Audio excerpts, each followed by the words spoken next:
Well, good morning, people.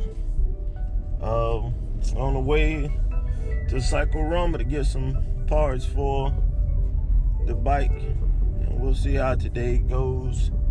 But just to give you a catch-up story, right after this urban biker jamboree, me and a couple buddies, we went out riding around, and at 80 miles an hour, I started hearing some pinging. Kind of felt like or sounded like kind of like a nut or something, like a little small object inside, like on the top of the heads, like pinging around, and you would only hear it at certain times. It wouldn't ping a lot, but it would, it would make that sound.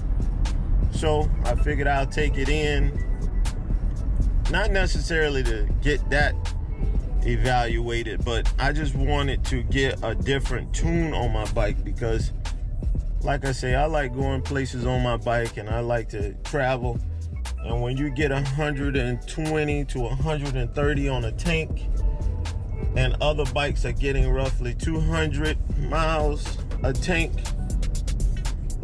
that doesn't seem right with me. So I figure I'll go get it tuned. So in the midst of getting it tuned, mechanic, salesman, service guy called me. He says they have some problems that they would like to resolve before they tune it.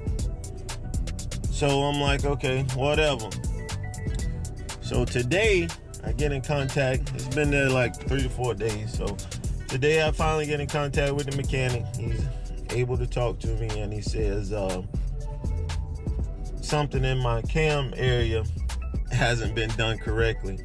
And it is what it is. I put in my own cam, so I suspect that I did something incorrectly. So it is what it is.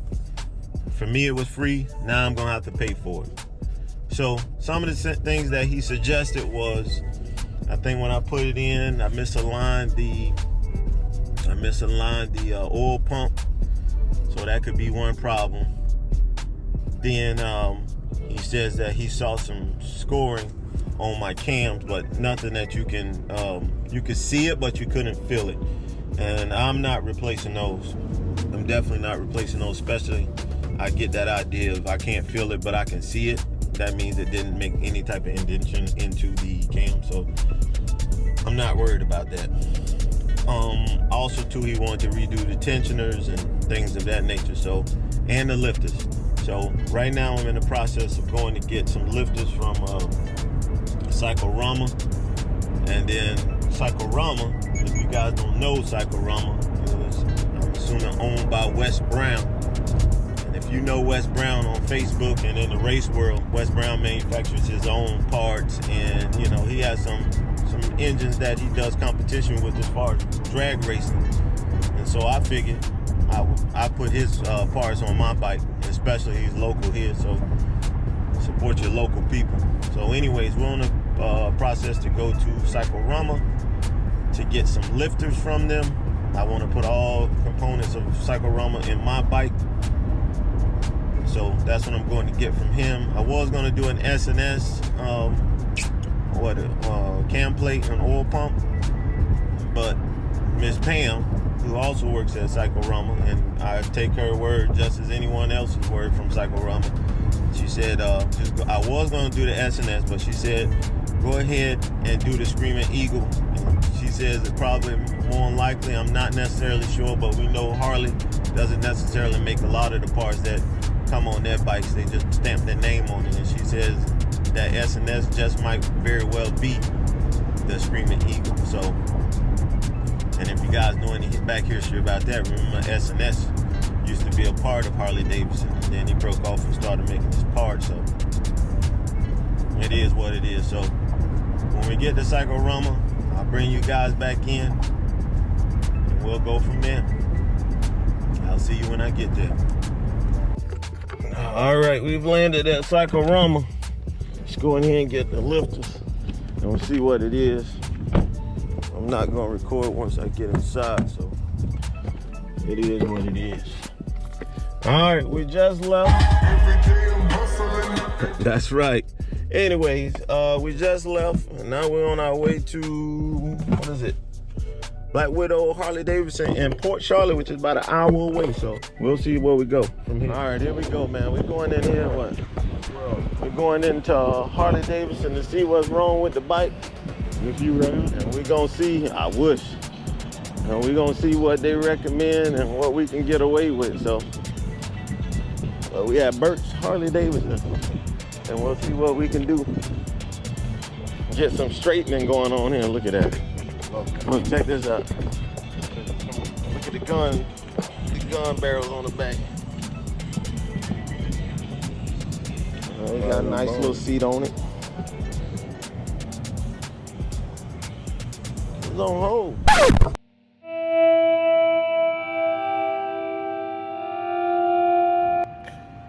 All right, people.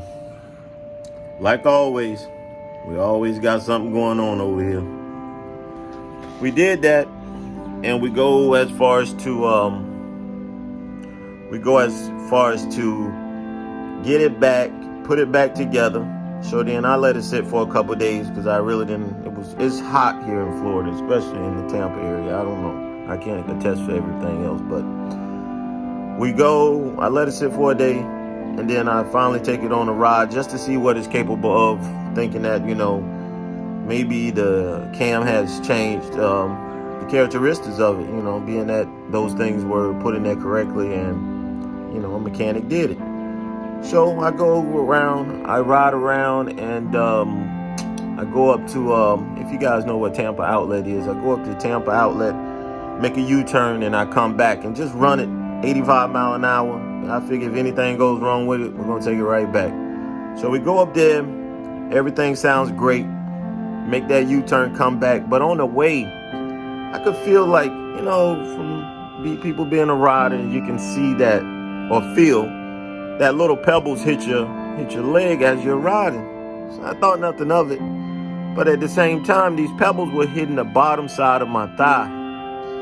And so I just kept going. And something just said, look down. So just like the catch can, it's spilling all over the place like always. And come to find out that was oil coming out of the catch can that was burning the bottom of my thigh. So I get it home and I just let it run. And I didn't notice anything when I stopped several times. So I let it run, and then I hear some kind of like, I can't explain the noise. It's kind of like a machine gun in a sense. It's kind of like, well, Houston got a problem. I don't know what that noise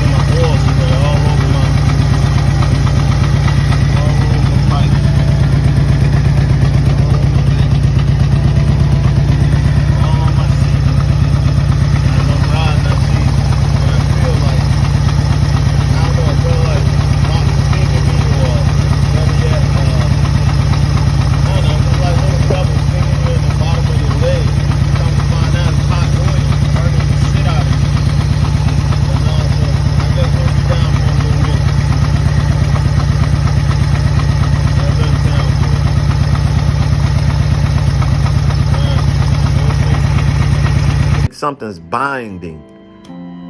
And so we go that route. And so I take it up to my man after I took it to the Harley place, because I'm getting tired of them. It's a far drive. And I take it up to Brian at Rod Factory, and he says he believes that it could potentially be nothing alarming. He did mention my motor mounts, which I thought maybe it might be about that time, because I was looking in the manual, and it said something about engine mounts around this mileage. So I figured we'll do what we do. So I go on YouTube, see if anybody has changed their motor mounts, and there's this one guy on there. I put a tag for his video, but it wasn't necessarily, I couldn't tell what bike he had. I wasn't really paying attention. You know how when you go through YouTube, you just clicking on stuff to see if it is a good description, or better yet, good video showing that it should be put in easily. His video I thought was very informative, and I figured, shoot, if he can do it, I can do it. So that's what I'm about to take upon this today, to see what I can do. So I'm not necessarily happy about this. I'd rather be riding, but at the end of the day, we got to do what we got to do, and that's what we're fixing to do. So bear with me. I'll probably put you guys on time lapse, go through some things that I addressed as we try to fix this part, but it seems fairly easy, but you know, nothing ever goes the way that you want it to go, so it is what it is. So with that said, I give you some video, and we'll hopefully resolve this.